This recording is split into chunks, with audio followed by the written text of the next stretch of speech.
Hello everyone, welcome to Roots of Unity. My name is Marzukh, and this is Vectors in Pure Math series, and this is the last video. With this video, we will wrap up, as you can guess, vectors with some miscellaneous sums and problems. Okay, first of all, let's discuss a few things. For instance, we know that in the 2D space, lines are either parallel or they're not. If they're parallel, then they do not intersect. If they're not parallel, then they will intersect. Let's see some diagrams, for instance. As you can see that this number 1 diagram shows parallel lines in the 2D space. You can see that they'll keep going forever and they'll never intersect. However, in number 2, we can see that they are intersecting because they are not parallel. They have different gradients. Alright. However, in 3D space, it's a bit different. There are 3, as you can see. There are 3 cases, as you can see. Alright, so lines which are parallel, they will definitely not intersect ever. Lines which are not parallel, they may intersect. Lines which are not parallel, they may not intersect either. Now, these are 2 different cases. In fact, number 3 case is a special property of lines in 3D space. They don't happen in 2D space. It's just not possible. Okay, so let's see some diagramming examples to clear it out more. So you can see that the lines are parallel here in number 1. This is the x, y, and z axis. Lines are parallel. They do not intersect. This is number 2. Number 2, lines are not parallel, and they may intersect. So here, as you can see, the lines are not parallel. They're intersecting at this green dot, green circle, and this is in 3D space. However, number 3, as we can see, that lines are not parallel and they may not intersect. This might seem like that they're intersecting, but they're not. This line is actually directly going underneath this line. So if we drew this, like if we saw it from another point, like maybe this direction, then we could see that this point, this line, is actually on top, like they're not intersecting. Okay, so let's move on to an example. Let's do an example where if 2 lines are given, if their equations are given, we can calculate the intersection point if there is one. If there is not, how can we determine whether they're skew or parallel? Okay, let's go. So this is example 1. So the equations of 2 lines are given, and they said that they intersect at the point A. And the question asks us to find out the coordinates of the point A. Okay, so let's do this. First of all, we basically solve these 2 equations, sort of like how we solve simultaneous equations, right? We equate these 2 together, and then as we solve them, we solve for the values of lambda and mu. So as you can see, we will find out 3 equations for these 2 variables. So this is for this is for this, and this is for this. So now we will solve this. So I'll just use elimination method for 1 and 2. 1 minus 2. So the lambda gets eliminated, so we get mu equals to 1. So we plug this value of mu equals to 1 into equation 1, and we get lambda is equals to -2.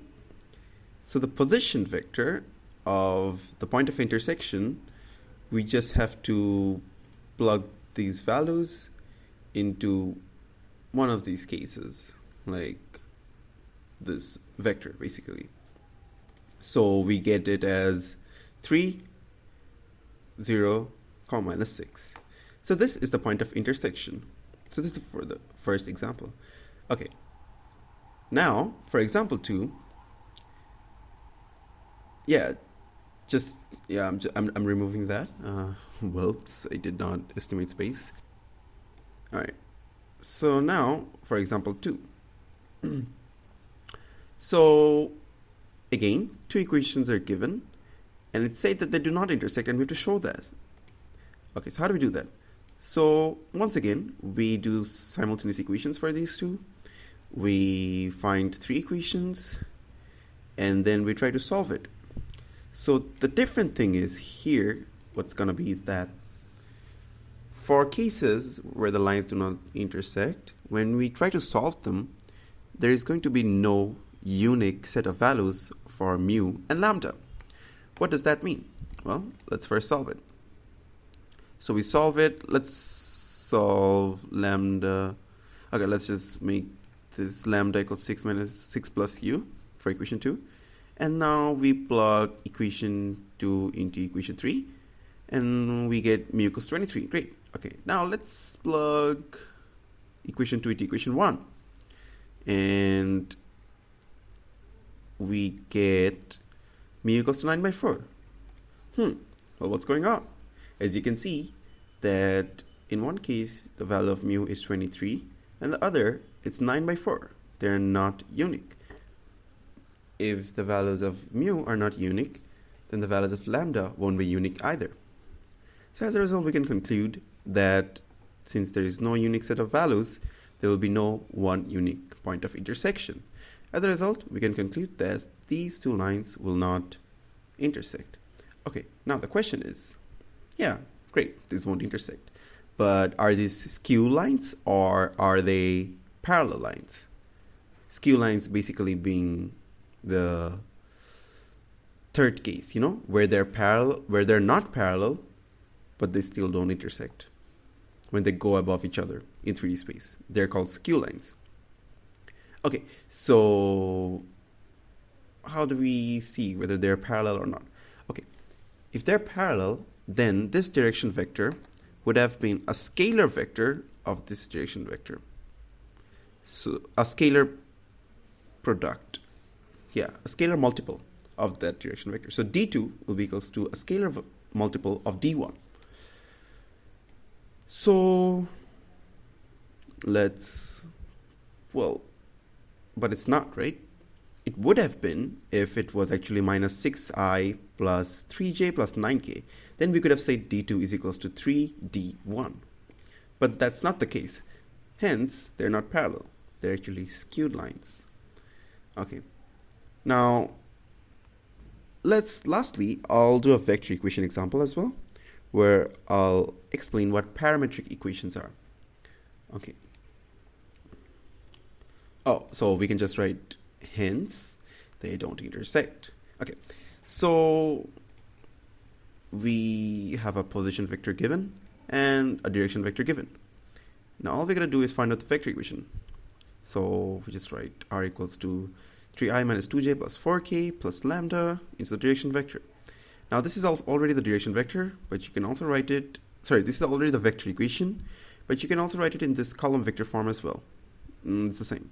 But when they ask for the vector equation of the line, it's preferred that you stick to the IJK method, but really it's fine. Okay.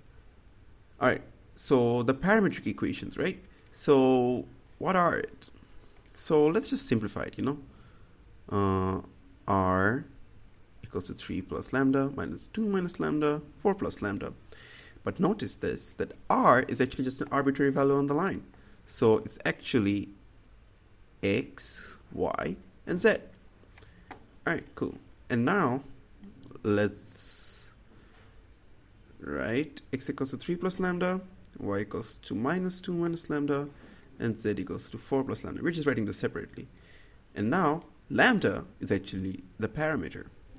And hence, these the set of these three equations actually define this original equation, this line.